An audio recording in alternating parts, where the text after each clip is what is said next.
ಮೂರನೇ ಕಂತಿನ ಬೆಳೆ ಹಾನಿ ಪರಿಹಾರದ ಹೊಸ ಲಿಸ್ಟ್ ಅನ್ನು ಬಿಡುಗಡೆ ಮಾಡಲಾಗಿದೆ. ಈ ಪಟ್ಟಿಯಲ್ಲಿರುವ ರೈತರಿಗೆ ಮಾತ್ರ ಸಿಗಲಿದೆ ಮೂರನೇ ಕಂತಿನ ಬೆಳೆ ಹಾನಿ ಪರಿಹಾರ.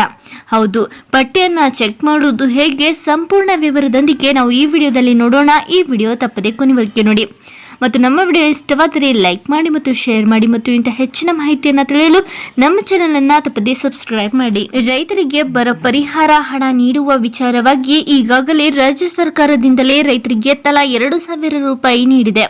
ಅಲ್ಲದೆ NDRF ನಿಂದಲೂ ಹಣ ಬಂದಿದೆ. ಇದನ್ನು ಕೂಡ ರೈತರಿಗೆ ತಲುಪಿಸುತ್ತೇವೆ ಎಂದು ಮುಖ್ಯಮಂತ್ರಿ CM ಸಿದ್ದರಾಮಯ್ಯ ಅವರು ತಿಳಿಸಿದ್ದಾರೆ. ಮೂರನೇ ಕಂತಿನ ಬೆಳೆ ಹಾನಿ ಪರಿಹಾರದ ಪಟ್ಟಿಯಲ್ಲಿ ನಿಮ್ಮ ಹೆಸರು ಇದೆಯೇ ಎಂದು ಚೆಕ್ ಮಾಡಲು ಮೊದಲಿಗೆ ನೀವು ಗೂಗಲ್ನ ಮುಖಾಂತರ ಇನ್ಪುಟ್ ಸಬ್ಸಿಡಿ ಪರಿಹಾರದ ಹಣ ಸಂದಾಯದ ವಿವರಗಳು ಎಂದು ಸರ್ಚ್ ಮಾಡಿ ಓಪನ್ ಮಾಡಿಕೊಳ್ಳಿ. ನಂತರ ಅಲ್ಲಿ ನಿಮ್ಮ ವರ್ಷ, ಋತು, ವಿಪತ್ತಿನ ವಿಧ, ಜಿಲ್ಲೆ, ತಾಲೂಕು, ಹೋಬಳಿ, ಗ್ರಾಮ ಅನ್ನು ಸೆಲೆಕ್ಟ್ ಮಾಡಿಕೊಂಡು ಗೆಟ್ ರಿಪೋರ್ಟ್ ಮೇಲೆ ಕ್ಲಿಕ್ ಮಾಡಿ. ಗೆಟ್ ರಿಪೋರ್ಟ್ ಮೇಲೆ ಕ್ಲಿಕ್ ಮಾಡಿದರೆ ನಿಮಗೆ ಈ ರೀತಿಯಾದ ಪಟ್ಟಿ ಕಾಣುತ್ತದೆ. ಇಲ್ಲಿ ಪೇಮೆಂಟ್ ಫೇಲ್ಡ್ ಕೇಸಸ್ ಅಥವಾ ಪಾವತಿ ವಿಫಲದ ಪ್ರಕರಣಗಳು ಮೇಲೆ ಸೆಲೆಕ್ಟ್ ಮಾಡಿದರೆ ಯಾರಿಗೆಲ್ಲ ಪಾವತಿ ವಿಫಲವಾಗಿದೆ ಆ ರೈತರ ಪಟ್ಟಿ ಕಾಣಿಸುತ್ತದೆ.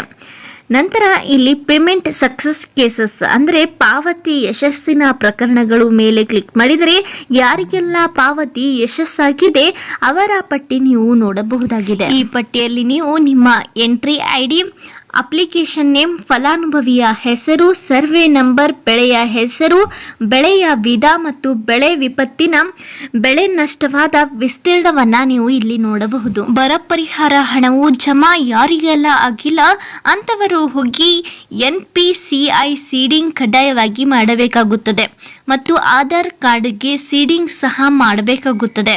223 ತಾಲೂಕುಗಳ ಬರಪೀಡಿತ ಪ್ರದೇಶ ಹೊರತುಪಡಿಸಿ ಉಳಿದ ಎಲ್ಲ ತಾಲೂಕುಗಳಿಗೂ ಸಹ ಬರ ಪರಿಹಾರ ಹಣವು ವರ್ಗಾವಣೆ ಮಾಡುವ ಕಾರ್ಯ ಅಸ್ತಿತ್ವದಲ್ಲಿದೆ. ಈ ಕುರಿತು ಕಂದಾಯ ಸಚಿವ ಕೃಷ್ಣ ಬೈರೇಗೌಡ ಅವರು ಸುದ್ದಿಗೋಷ್ಠಿಯಲ್ಲಿ ಮಾತನಾಡಿದ್ದಾರೆ.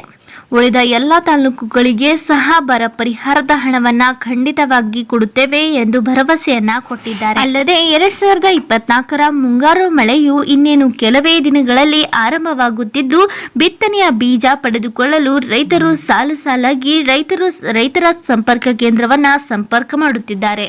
ನಮ್ಮ ಈ ವಿಡಿಯೋ ಪೂರ್ಣವಾಗಿ ನೋಡಿದ್ದಕ್ಕೆ ಧನ್ಯವಾದ ಮತ್ತು ಪ್ರತಿದಿನದ ರೈತರ ಅಪ್ಡೇಟ್ ಅನ್ನ ಪಡೆಯಲು ನಮ್ಮ ಈ ಚಾನೆಲ್ ಅನ್ನ ತಪ್ಪದೆ ಸಬ್ಸ್ಕ್ರೈಬ್ ಮಾಡಿ. ನಾವು ಈ ಚಾನೆಲ್ ನ ಮುಖಾಂತರ ರೈತರಿಗೆ ಉಪಯುಕ್ತವಾಗುವ ವಿಷಯಗಳು ಮತ್ತು ಹೊಸ ಯೋಜನೆಗಳ ಬಗ್ಗೆ ತಿಳಿಸುತ್ತೇವೆ. ಮತ್ತು ನಮ್ಮ ಈ ಒಂದು ಮಾಹಿತಿ ನಿಮಗೆ ಇಷ್ಟವಾಗಿದ್ದಲ್ಲಿ ನಿಮ್ಮ ರೈತ ಬಾಂಧವರೊಂದಿಗೆ ಹಂಚಿಕೊಳ್ಳಿ. ಧನ್ಯವಾದ.